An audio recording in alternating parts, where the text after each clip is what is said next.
This is not an attack by Putin on Ukraine in the way that we are told every day. This started in 1990, February 9th, 1990. James Baker III, our Secretary of State, said to Mikhail Gorbachev, NATO will not move 1 inch eastward if you agree to German unification, basically ending World War II.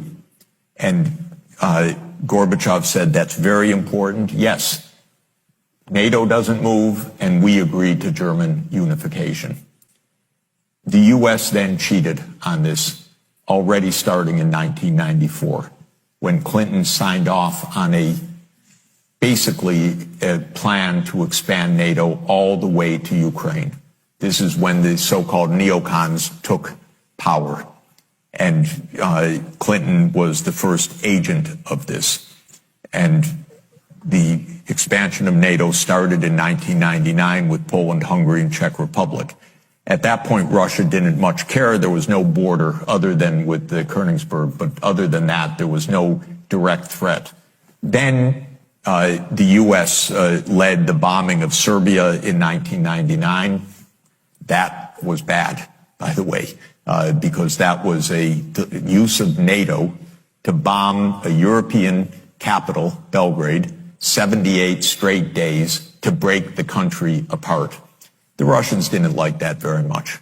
But Putin became president, they swallowed it, they complained, but even Putin started out pro-European, pro-American, actually. He asked maybe we should join NATO when there was still the idea of some kind of mutually respectful relationship.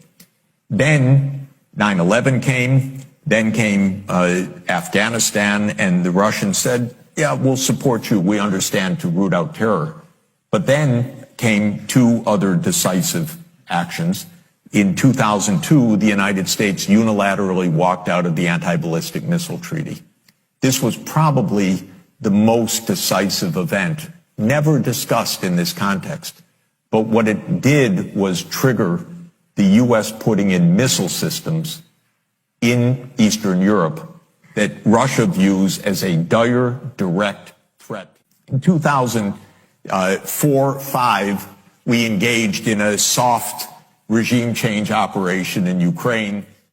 But in 2009, Yanukovych won the election and he became president in 2010 on the basis of neutrality for Ukraine. That calmed things down because the U.S. was pushing NATO, but the people of Ukraine on the opinion polls didn't even want to be in NATO. They knew that the country is divided between ethnic Ukrainian, ethnic Russian. What do we want with this? We want to stay away from your problems. So in February 22nd, 2014, the United States participated actively in the overthrow of Yanukovych. A typical U.S. regime change operation, have no doubt about it. And the Russians did us a favor. They intercepted a really ugly call between Victoria Nuland, my colleague at Columbia University now, between her and the U.S. ambassador to Ukraine, Jeffrey Piat, who's a senior State Department official till today. And they talked about regime change. They said, who's going to be the next government? All of this is to say, the U.S. then said, okay, now NATO's really going to enlarge. And Putin kept saying, stop. You promised no NATO enlargement. It's been, by the way, I forgot to mention, in 2004, Estonia, Latvia, Lithuania, Bulgaria, Romania, Slovakia, Slovenia, 7 more countries in the not 1 inch eastward. And then, okay, it's a long story, but the U.S. kept rejecting the basic idea, don't expand NATO to Russia's border in a context where we're putting in goddamn missile systems. After breaking a treaty, 2019, we walked out of the Intermediate Nuclear Force Treaty. On December 15, 2021, Putin put on the table a draft Russia-U.S. security agreement.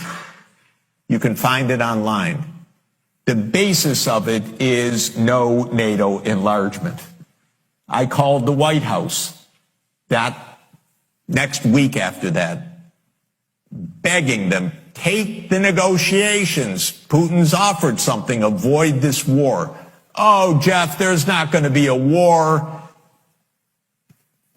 Announce that NATO's not going to enlarge. Oh, don't worry, NATO's not going to enlarge. I said, oh, you're going to have a war over something that's not going to happen? Why don't you announce them? And he said, no, our policy is an open door. This is Jake Sullivan. Our policy is an open door policy. Open door for NATO enlargement. That is under the category of bullshit, by the way. You don't have your right to put your military bases anywhere you want and expect peace in this world. They turned down the negotiations. Then the special military operation started. And 5 days later, Zelensky says, okay, neutrality. And then the United States and Britain said, no way. You guys fight on. We got your back. We don't have your front. You're all going to die. But we got your back as we kept pushing them into the front lines. That's 600,000 deaths now of Ukrainians since Boris Johnson flew to Kyiv to tell them to be brave.